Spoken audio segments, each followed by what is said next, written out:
Bienvenue sur Intime Connexion, le podcast qui t'informe et t'accompagne vers l'épanouissement intime.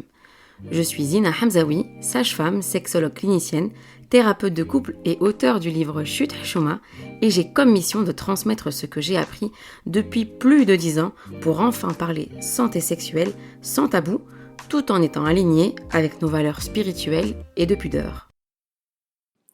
Salam alaikum, j'espère que vous allez bien, que le mois de Ramadan se passe à merveille de votre côté. Et bien évidemment, sur Intime Connexion, je ne pouvais pas laisser passer ce mois sans parler de son impact sur le désir intime, sur la santé sexuelle. Alors, je vous ai posé la question sur Instagram pour savoir un petit peu l'impact du jeûne sur le désir intime, et j'ai eu un peu de tout, c'est-à-dire que pour beaucoup, il y a cette croyance que d'office, l'état de jeûne va impacter négativement la sexualité, et il faut savoir d'ailleurs qu'il y a eu une étude qui a été faite sur le sujet au Maroc en 2003 ou 2008, sur une cohorte d'une centaine de personnes, et effectivement, cette étude a mis en évidence pas mal de troubles d'ordre intime, donc notamment la diminution de la fréquence des rapports, la diminution du désir, l'augmentation de troubles de l'éjaculation chez les hommes et l'augmentation du trouble de douleur, les dyspareunies, Dyspareunies, un nom commun en 2, 4, 6, 8, 10, 12 lettres, non, pour ceux qui ont la référence dans le jeu Les chiffres et des lettres. Donc c'était le moment culture du jour, donc des dyspareunies, donc c'est-à-dire des douleurs à la pénétration, et donc une augmentation de ces différents troubles. À côté de ça, on va voir que pour certaines personnes, ça va mieux. Pour certaines personnes, elles ont justement eu un regain d'énergie, parce qu'effectivement l'état de jeûne, les premiers jours, peut impacter négativement notre état de bien-être, c'est-à-dire on va se sentir fatigué, on va se sentir épuisé, on a du mal à tenir, il y a des migraines, il y a des maux de tête, etc. Mais après les 3-4 jours, le corps s'habitue et là il y a un regain d'énergie. D'ailleurs, on peut avoir une plus belle peau, une plus belle mine, plus d'idées créatives, etc. Et donc, chez certaines personnes, hommes et femmes, il y a une augmentation du désir. Il y en a même parmi vous qui m'ont dit « Je n'ai jamais eu autant envie que pendant ce mois de Ramadan ». Et donc, ça existe, d'accord ? C'est-à-dire, c'est possible que l'état de jeûne favorise une santé sexuelle. Alors, on sait qu'en tant que croyants et croyantes, que la pratique sexuelle entre époux est interdite du suhour jusqu'au foutour, donc de le fajr jusqu'au maghrib, c'est-à-dire pour les jeunes couples, il est même déconseillé de s'embrasser parce qu'on sait que ça peut être une porte d'entrée vers un état d'excitation plus important. Pour les couples plus mûrs, plus matures, plus expérimentés, vous pouvez vous prendre dans les bras, vous embrasser parce que normalement, vous avez appris justement à bien distinguer le désir affectif du désir sexuel et donc de ne pas dépasser cette limite d'état sexuel et donc de rester dans quelque chose qui est gérable et qui va pas vous amener à un état d'excitation plus important. Donc il y en a aussi qui vont dire par exemple que le jeûne, justement, ça a augmenté, je disais, l'état d'excitation, et que vraiment, une fois que le jeûne est rompu, donc ces couples-là arrivent à avoir des moments intimes de qualité. À côté de ça, bien évidemment, il y a des facteurs en fait qui entrent en jeu. Il y a est-ce que vous travaillez ou pas à l'extérieur ? Est-ce que vous travaillez ou pas à l'intérieur ? Est-ce que vous avez des enfants ? Est-ce que vous avez des enfants en bas âge ?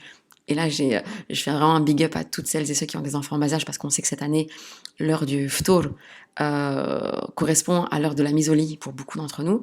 Et donc, c'est un peu compliqué. Donc, vraiment, je pense fortement à vous. Et donc, je disais, c'est un des facteurs aussi qui peut impacter l'état de santé sexuelle du couple. Il y a aussi le fait, si vous avez une pathologie associée, si vous avez du stress à côté, si vous n'avez pas de famille autour de vous, on va dire, qui peuvent vous soulager pour une tâche ou l'autre. Il y a aussi le fait comment était votre vie sexuelle avant le mois de Ramadan. Bien évidemment, c'est-à-dire que si déjà de base, votre vie intime elle était bancale, il y a peu de chances que le mois de Ramadan, que l'état de jeûne durant le mois de Ramadan vienne, on va dire, mettre du peps dans votre vie intime. D'accord ? Ça, c'est important aussi. Hein. Il n'y a rien qui se passe par magie, ça, retenez-le. Et donc, c'est pas tout noir ou tout blanc. Vraiment, vos réponses, elles m'ont fait rire parce qu'il y en avait qui disaient, il y en a une qui m'a même dit, pour moi, le mois de Ramadan, c'est un cocktail de fatigue et de baisse de libido, haha. Donc, et pour d'autres, au contraire, c'était, j'ai jamais eu autant envie. Encore une fois, prenez le temps d'en discuter au niveau du couple et de voir qu'est-ce qui peut être mis en place. Pareil aussi quand dans les couples, les hommes vont à la prière de Tarawih et qui rentrent assez tard, en règle générale, les femmes, elles ont surtout bah, s'il y a des enfants aussi, hein, si elles s'en sont occupées. Parce qu'en général, quand vous êtes un couple qui n'a pas d'enfants, vous allez ensemble au tarawih. Et là, j'ai aussi une pensée pour les familles qui ont des enfants et où du coup, bah, c'est compliqué d'aller au tarawih ensemble, voire même c'est impossible d'aller au tarawih ensemble si on n'a personne pour garder les enfants en soirée. Et donc, soit c'est uniquement l'homme qui va à la prière de tarawih, à la mosquée, ou bien il y a des couples aussi où il y a une tournante, hein, un jour sur deux, un jour sur trois en fonction des possibilités. Et donc je disais, bah, quand l'homme rentre de la prière de Tarawih, on sait que bah, plus on avance dans la soirée, dans la nuitée, plus chez certaines femmes, le désir intime, il va chuter. Donc il y en a qui m'ont vraiment dit, alors j'y pense la journée, j'en ai envie la journée, mais vraiment après le tour, c'est bon, bam, coup de pompe, hyper puis hypoglycémie, et l'envie disparaît. D'accord. Donc c'est pas l'envie qui manque, c'est pas l'envie d'être avec l'autre qui manque, c'est juste la possibilité, la capacité physique d'être avec l'autre. Et ça, c'est important d'en discuter en couple. Et d'ailleurs, pour celles et ceux qui avaient pris notre e-book avec thérapeutique concernant mois de Ramadan, mois de nouveau départ spirituel pour le couple, on vous a vraiment donné des outils, des pistes, des questions à mettre au centre de vos discussions pour vraiment faire un bilan et prendre conscience que vous êtes là l'un pour l'autre, vous êtes là avec l'autre et pas contre l'autre. D'accord. Et quand on est dans un couple qui va bien, qui se respecte, qui se considère, un travail peut être mis en place et l'envie peut naître. Par contre, si déjà, dans la journée, il n'y a pas d'attention, il n'y a pas de regard, il n'y a pas de mots doux, il n'y a pas de considération, il est logique, il est sain qu'il n'y ait pas d'envie en fin de journée après le maghrib. Et ça aussi, c'est vraiment de se dire, ok, qu'est-ce que l'un et l'autre vous avez mis en place pour créer du désir chez votre conjoint. Encore une fois, le mois de Ramadan, c'est un mois spécial, on le sait, et c'est un mois aussi où des fois on se dit, ok, tu sais quoi, j'ai envie de me recentrer sur moi, j'ai envie de me ressourcer, j'ai envie de profiter de ce mois, et d'ailleurs on le voit, hein, les jours ils défilent, on est déjà au 18e jour aujourd'hui. Il reste très peu de jours, on va rentrer dans les 10 derniers jours de ce mois béni, et donc on se recentre sur soi, et on n'est pas forcément dans ce truc de être actif sexuellement, parce qu'on a envie justement de profiter de toutes ces occasions pour nous rapprocher d'Allah subhanahu wa ta'ala, de faire plein d'actions, que ce soit des prières, des lectures de Coran, et bien sûr ce temps-là va faire que bah, ça va un petit peu gratter le temps qu'on pourrait avoir en couple, et c'est ok. D'accord. Et quand on est dans un couple qui va bien, dans un couple sain, dans un couple spirituel, c'est bien évidemment bien accueilli, bien respecté, et justement même boosté, c'est même encouragé. Et d'ailleurs, le fait que l'un et l'autre puissent faire ce travail-là de renouveau, de développement spirituel, ça va justement susciter de l'admiration chez l'autre. Et donc, on va voir que là, on est vraiment un couple spirituel qui va créer de l'admiration, qui va susciter de l'admiration. Et donc, c'est un très bon ingrédient pour aussi créer de l'admiration dans les moments intimes. Il est plus facile de créer du désir chez l'autre quand l'autre nous admire. D'accord. Et là, c'est une question que je vous invite toutes et tous à vous poser. Dans quelle mesure est-ce que je pense être admirée par mon conjoint? Et surtout, qu'est-ce que je fais pour être admirée par mon époux ou mon épouse? Et ça a toute sa place dans la sexualité. Je vous dis, hein, vraiment sur Intime Connexion, mon objectif, c'est justement de sortir de cette vision de la sexualité qui tourne autour de la pratique sexuelle, de l'acte en tant que tel, de la génitalité, pour justement avoir une vision de la sexualité beaucoup plus globale, beaucoup plus holistique, beaucoup plus saine, beaucoup plus en fait qui prend en considération l'humain en fait que vous êtes et l'humain que vous avez à vos côtés.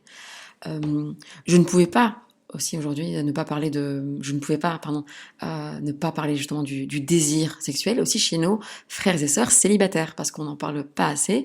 Et on sait que ça a été une recommandation du prophète Mohammed sallallahu alayhi wa sallam pour les célibataires qui avaient justement un désir sexuel, de pratiquer le jeûne, parce que justement ça allait diminuer leur état d'excitation sexuelle.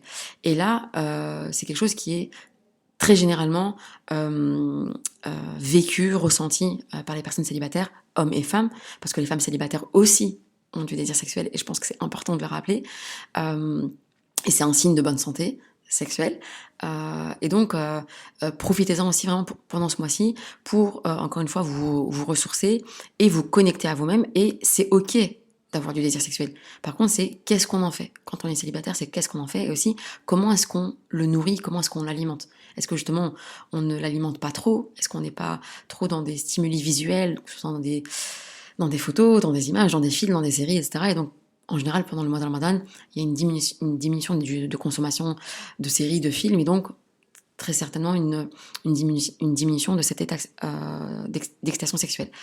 Et donc je vais clôturer l'épisode du jour en vous conseillant de profiter de ces derniers jours bénis pour justement demander à Allah subhanahu wa ta'ala de vous accorder une santé sexuelle, une santé conjugale qui va bien, tout simplement, de prendre soin de vous recentrer sur l'essentiel, et je vous dis à très bientôt, Inch'Allah. Wassalamu alaikum. Merci d'avoir écouté cet épisode d'Intime Connexion. J'espère qu'il t'a apporté des informations précieuses et utiles pour t'accompagner vers une sexualité épanouie. N'oublie pas de t'abonner au podcast pour ne manquer aucun nouvel épisode. Tu peux également me suivre sur les réseaux sociaux pour rester informé de mon actualité. Si tu as des questions, des suggestions de sujets ou des témoignages que tu souhaiterais partager, n'hésite pas à me contacter. Souviens-toi aussi que la sexualité est un domaine intime et personnel. Et si besoin, tu peux consulter une ou un professionnel de la santé pour un accompagnement personnalisé. Merci encore d'avoir choisi Intime Connexion comme ressource pour explorer la sexualité, briser les tabous et créer des liens intimes plus profonds.